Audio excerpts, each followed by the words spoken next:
and have good projects. Now we will start a panel, Environment of Social Innovation. This is a real broad concept. So we invited representatives of accelerator spaces where you create ideas, physical spaces, collaborative spaces, so that they can share with us how they get support, how the day-to-day feels in this new connected economy, how this new model for non-profits is working. So I would like to ask José Eduardo Fiates to come and moderate. He is Executive Director of Sapiens Parque, formerly Amprotec. I would like to ask Bruno Ayres. He is one of our panelists. Bruno is entrepreneur, co-founder of the Festival de Ideias, the festival's Ideas. I would also like to call Maria Augusta Orofino. She is a consultant, strategist in business models, capacity building for innovation, placing the emphasis on people. And I would like to ask Renata de Aquino. She's co-founder of the Hub Curitiba. The Hub is a global community for entrepreneurs, service providers, companies, and institutes as see their role as promoters of change and social change. I would also invite the director of Artemisia. It's a reference for social business. He is part of the accelerator networks. José, you have the floor to introduce the panel.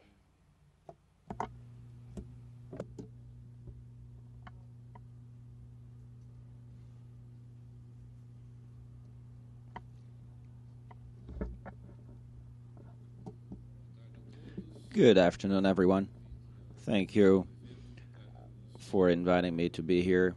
Thank you for my colleagues here on the panel. We have just got to know, some of you already knew, some had submitted ideas, such as Renato, and connecting with the team of ours is also a social innovation, and it is an environment for the promotion of social change. We are going to exchange a few ideas here with our fellow panelists, the ways to make easier task. And I'm going to suggest a few themes for us to facilitate this suggestion. The environment, and certain specialists call it the ecosystem for social innovation, is basically as a set of elements that tries to facilitate the innovation process. The innovation process is very clear from the events that you have followed, is a way to transform ideas plus knowledge plus attitude, and in a few cases, or actually in most of the cases, some resource, some funds, into a benefit to a client, to society, to a consumer. And the form to stimulate this process is increasingly by looking for companies that are searching themselves for innovation, or by people that are part of our community and look for social innovation. What features of this environment, of this ecosystem has? A lot has been spoken about, be it in innovation parks, in virtual environments. What are the main features, the main elements? And I'm going to suggest a few so that we can exchange ideas on them with our fellow panelists. I see that a first key point that such environment must have very clearly what is its cause and principles, what is its vision and mission. Everything becomes easier to manage and to motivate and articulate when the cause that you stand for is clear. Some of you may call it vision, if you will, objectives, but the cause, so to speak, and that is a clear word, must be very clear itself. And the principles and the values and the elements that characterize the beliefs on this environment also fundamental so that the process can flow. Once the cause and the principles and the values are defined, then there are some internal elements. Obviously, you need people, creative people with leadership, with capability to mobilize other people. You also need basic processes to articulate what is going to take place, what is going to happen. You need knowledge. But something that we often see is that good organization, good ideas have noble causes, valuable principles, talented and motivated people, well-defined processes, well-structured processes, a lot of knowledge, but things won't go ahead. And in our experience, our recent experience, be it in the innovation geared towards companies, be it social innovation, we have learned that what makes a difference is when you have a project, you have to have a very clear attitude from that establishes it in the beginning, middle, and end to make it go, and not only believing that if you structure an environment, things will take place and happen naturally. And this is what we should be discussing a little bit about your the experiences of your experiences can help us understand how is the best way to mobilize people and best way to use the resources and to generate results. And lastly, something that is also very typical nowadays is we should be discussing whether this environment is virtual or physical. And the most obvious answer would be that we have to work on virtual connections, but the physical is also very important. We have to have such events as this one that is connecting virtually lots of thousands of people, but obviously the importance of the physical contact, the interaction is still key.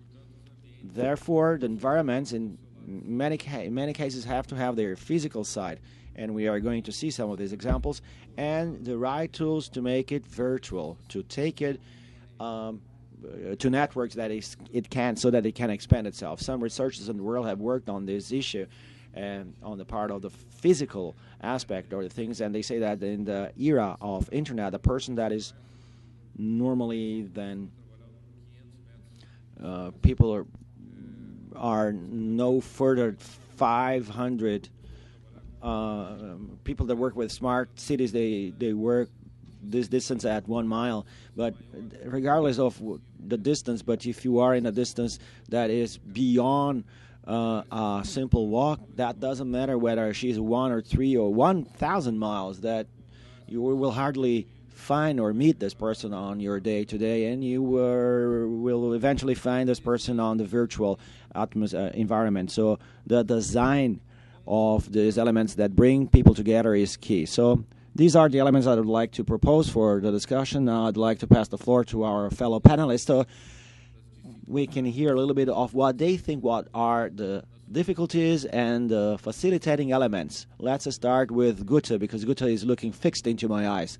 Please, Guta, tell me a little bit about your experience. I think there's 2 microphones. We can pass it on. Good afternoon, everyone. It's a great pleasure for me to be able to contribute to this event. I can say that since the first moment I had an opportunity to follow the dreams of Fernanda and Lucia, I'm very happy to be here, indeed. What was asked me to do was to report on my experience, and I propose a rupture. I'm not going to talk about institution or my personal experience, but I'm going to talk about my personal experience. If there is a reason for me to be sitting here, that is because I believe in social media as a possibility for connection. I have 2 great happiness in my life. For being the daughter of my parents. My father was the first person that I saw working as a volunteer in social work since the 60s, when nobody talked about it, and he was a great leader here in this very city. And to be the mother of Marina, my daughter, who connects me to the technology world, to the trendy world, who is always and always teaching me new things. So I have these 2 virtuous coincidences in my life that connects me right into this moment here. And I had a great rupture in my life 5 years ago when I decided to change jobs. I abandon a professional career that I had, a successful one. And I decided to do a master's degree. And when I was defining my research team, it was the social medias that put me on this chair today. I wanted to study business models when there was no example in the literature in Brazil, and through the university we have access to a database of international journals. I found a name there that caught my attention. It was Alexander Osterwalder from Switzerland, and I was enchanted with the work that he had, and I did not know, apart from the other research and community knew. So when I liked something from those journals, I'm extremely connected in social media. I started looking first academic Google, then I would go to Twitter, and eventually I found, it was sort of a revelation to me when I found a community that he already had. It was 2,000 strong at that time, and he had just launched the book in community in a co-creation process with 470 people, and I decided to study that team, and I encountered great resistance from the team of my advisors because to a certain extent they did not know whether he was a PhD or not, and if he wasn't, I couldn't study that book. And then as I studied further, I went to a Twitter on a Sunday morning. I live in Jurerê, right on the beach. It was 8 o'clock in the morning, very sunny outside, and I decided to find out. And because I wanted to study, and then I had been following him on Twitter. I found that Osterwalder had just tweeted a link to Swiss research under Sunderland, and Sunderland had just made a literature review since this business model name came about in '65. And then from 2000 onwards, he had made an infographic of all the sequence that had to do with the business model, and I had to. It was an infographic. I could not print it, so I had to amplify and print screen part by part photographs. So I ended up with 24 A4 pages. So I had to glue it back together. I took it to my advisors. Christiane is one of them, and she said, "Wow, yeah, well, go ahead." That changed my life. And I think that was very important, because when you know how to do a good use of social media, it is transforming indeed. I am from a generation that did not, my generation had no letter, because today we address generations by letters, Generation X, Generation Y. I am so ancient that in my generation there was no letter attached to it. My mother is 83 years old, is on Facebook talking to her great-granddaughter, grandson's son. So you cannot be afraid of exposing yourself. I have a very professional attitude in my contacts in the network, and I was very happy when I saw my name in the program, because I wasn't associated to any entity. I was no longer Maria Augusta from Prospect. I'm not Maria Augusta from Innova. I'm Maria Augusta myself. I'm Guta Orofino. No entities attached to me. So that was quite an achievement, because we are the ones that make transformations. And my objective today is to help people to search and look for innovation within themselves. So with that, I conclude and thank for the opportunity. And you have to be bold at any time, and it's rather funny.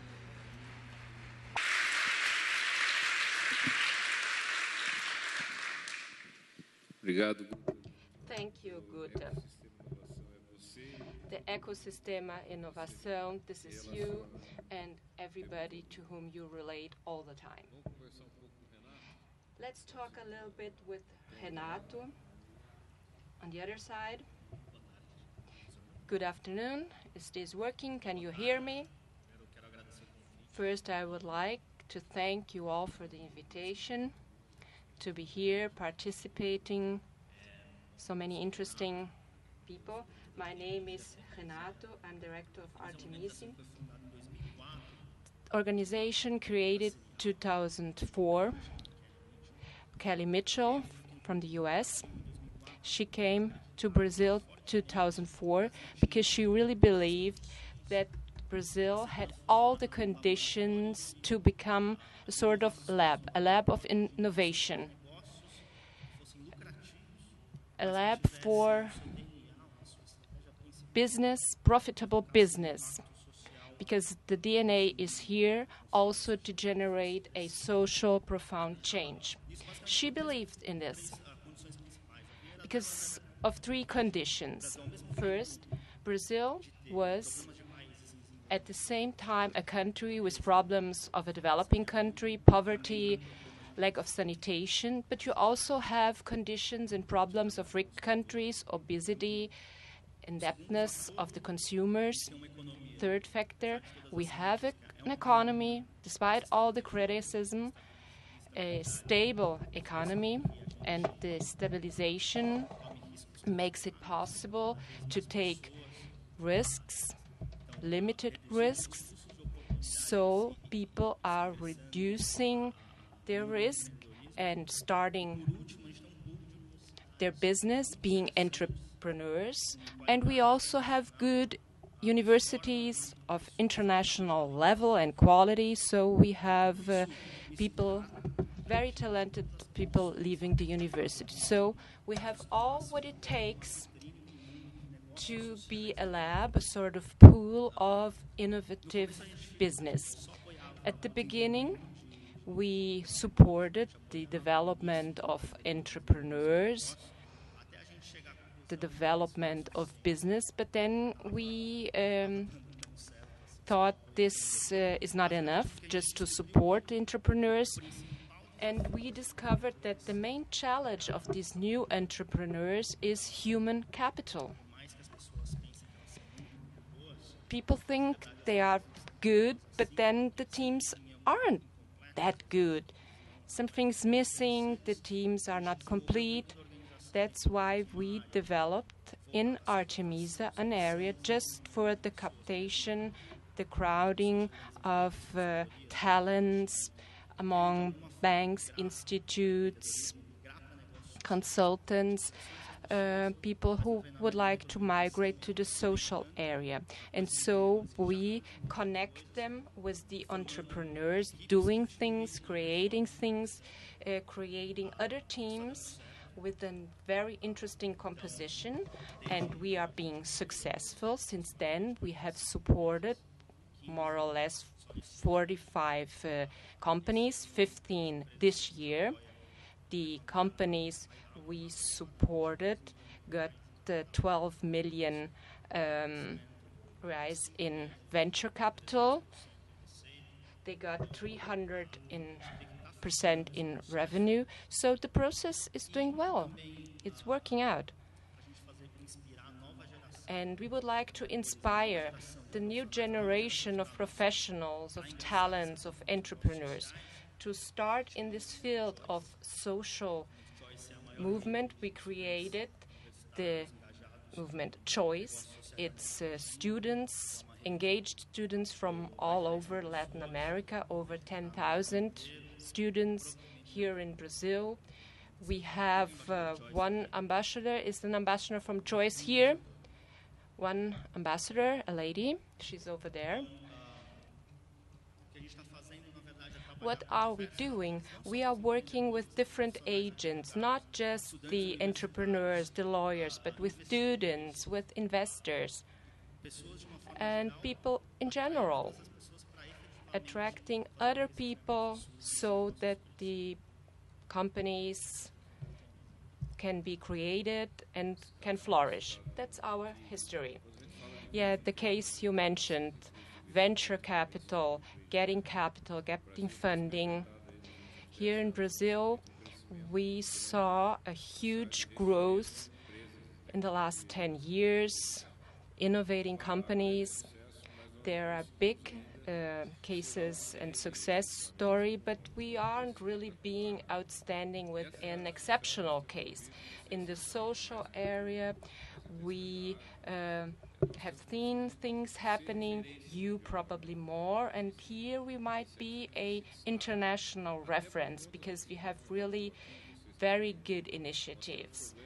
And also because we have great problems, unfortunately and maybe fortunately. And the only way to solve them is by means of innovation. And let's now see how Hub deals with these problems. I brought a presentation. Let's see if it's working.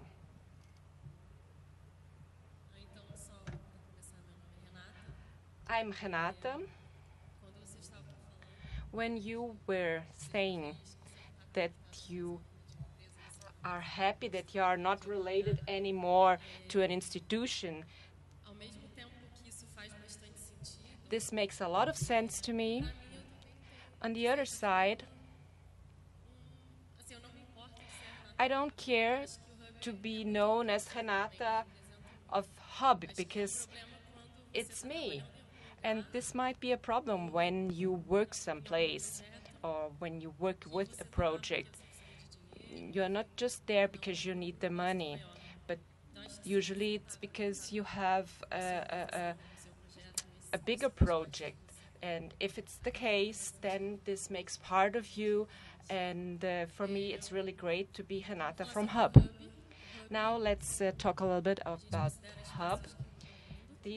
We call them spaces that change the world. What's the purpose? Or what do? We are a community of people, of spaces, a global community. The Hub is present in over 30 cities, over 5,000 hubbers. These are people, entrepreneurs, innovating people, people that want a radically better world. And they do it, and they believe that it's easier doing it together instead of separate. And we, as a Hub, we promote the connections. We offer physical space and virtual space. The virtual aspect is very important so we connect people that are distant. The case with Egypt, this all started virtually, but then people had to meet at the square, Tahrir Square.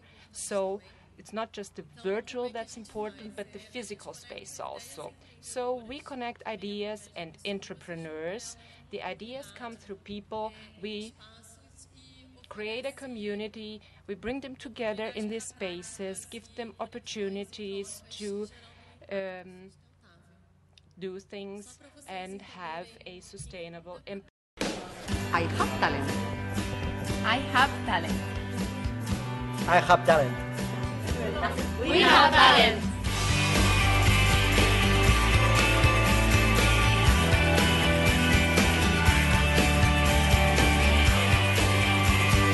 I have talent.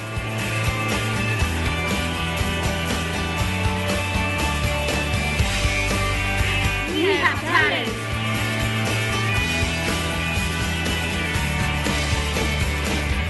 I have talent.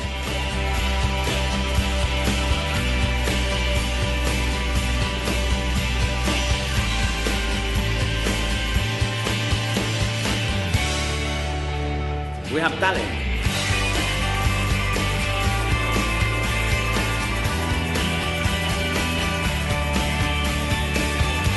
We have talent.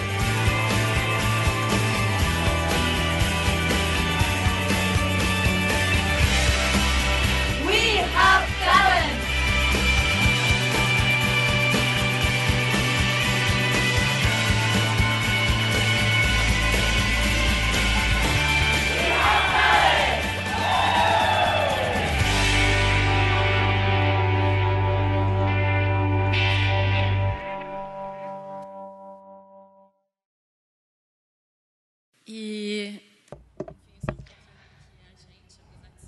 That shows what we stand for. It's the Hub Madrid.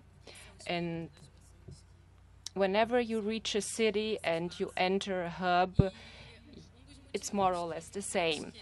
One of the reasons why I wanted to create one in Curitiba is because I believed in this force. It's a space that will bring about innovation with the capacity to transform, and I thought the city of Curitiba needed exactly that, and my partners shared the same belief. And the idea is to bring this idea and other ideas together so we can bring the change, the transformation about. And that's it. Thank you very much for the opportunity. Yes, the question of the physical reference in order to have innovation. You had the agoras in Greece, you had the fora in Italy, you had the cafes, the pubs more recently. So the hub is another element where you try to integrate these aspects to stimulate creation, innovation in the social and business area. We are working together with ICOM to create something in Sapiens, to have agro or whatever. So Bruno, how do the ideas come along? I need the mic. Thank you. Are you doing good? Where are you? My eyesight is very bad since being a childhood, and I'm very sensible to light. If you could turn it just a little bit down, dim it a little bit, so I can see my audience. And I would ask another favor. It's not too much. Could you just dim down the air conditioning? Thank you very much for the invitation. It's an honor to be here to tell our story, present our experience. I'm not going to talk along, so we still have time for discussion. When we started to think about volunteering in the internet, it was the provocation from the Solidary community managed by José Cardoso. We found several questions. What was really surprising to me was the fact that there are many more people wanting to be a volunteer than real opportunities to help. The opportunities are this size, and the number of people wanting to help, wanting to be a volunteer, it's this size. It's huge. It's a huge, huge amount. In Brazil, we have almost millions of people, and the opportunities ready to do something in the institutions or organizations, it's in the thousands. So, looking at this dilemma, why is it so difficult? And the conclusion we reached, we are the barrier, the problem. And as Renato said, we have this tendency to get along, the so-called sevirologia. If we stimulate the personal connection, not just the institutional connection, getting connected, if we let people communicate directly, give them voice, a chance to say what they mean, then we would have more success. We started 2001, 2002, and we just let people post their wish to be a volunteer. Everybody thought we went crazy, this would just bring a lot of problems, wouldn't result in anything, but this is co-responsibility. You're all responsible.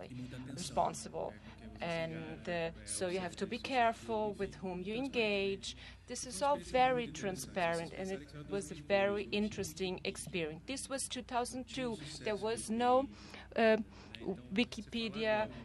eBay wasn't a success, so saying that the user is a producer, not just a consumer, a producer of content. Today, it's easy to think it's a concept, but at that time, it didn't exist.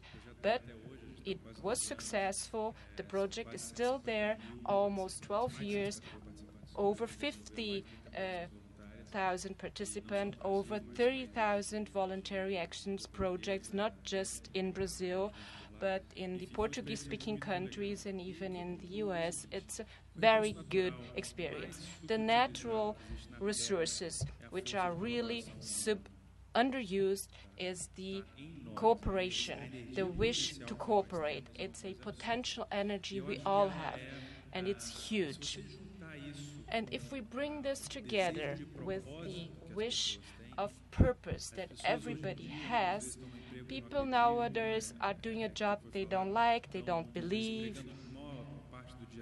They spend the majority of the day, and time is really precious, so you're losing energy. And if you give them the chance to participate, to engage, to do what they believe in, then the results are much bigger and better. And that's what's happening at the Festival of Ideas. We talked about crowdsourcing, crowd business, and other things. So we created platforms. We had almost 30 ideas. We thought we would have 30 ideas in 2 weeks. We got together 300. Now we have almost 1,000 on our platform. And from these ideas, almost 40 got the seed capital for investment. Another dozen ideas will get seed capital.